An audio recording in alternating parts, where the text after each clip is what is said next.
Kinilala ang ilang kapuso programs at personalities sa 18th UP Combroad SOC Gandingan Awards. Kabilang dyan ang isa sa mga paborito nating kasama tuwing umaga, si Susan Enriquez na Best TV host para sa unang hirit. May unang balita si Katrina Son.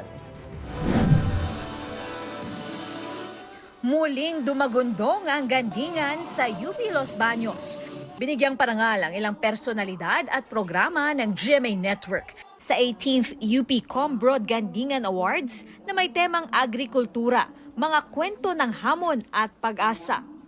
Ang 24 oras weekend anchor na si P. Arcangel itinanghal bilang Gandingan ng kababaihan. Best News Anchor si Vicky Morales para sa 24 oras.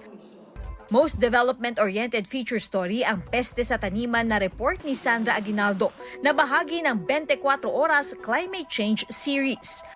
Ang sarap din ng feeling na naibahagi mo yung kwento ng mga magsasaka sa malawak na audience. Wagi si Kim Atienza ng Gandingan ng Agham at Teknolohiya para sa Kuya Kim. Ano na? Nanalo ang Need to Know ng GMA Integrated News ng Most Development-Oriented Online Video Award. Most Development-Oriented AM Station ng Super Radio DZBB para sa Super Balita sa tanghali.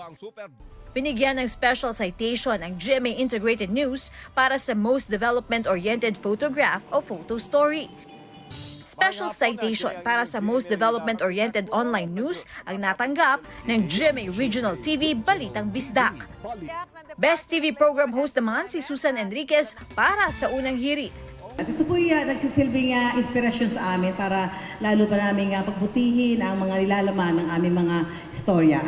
Nanalo bilang Most Development-Oriented Environment Program ang Amazing Earth. Gandingan ng kalikasan ang iginawad kay Born to be Wild host Doc Ferds Resio.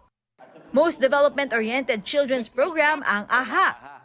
Most Development-Oriented Drama Program ang Black Rider. At Most Development-Oriented Public Service Program ang Kapuso Mo, Jessica Soho. Ito ang unang balita. Katrina Son para sa GMA Integrated News. Mga kapuso, para una ka sa mga balita, mag-subscribe sa GMA Integrated News sa YouTube. Sa mga kapuso abroad, subaybayan niyo po kami sa GMA Pinoy TV at sa www.gmanews.tv.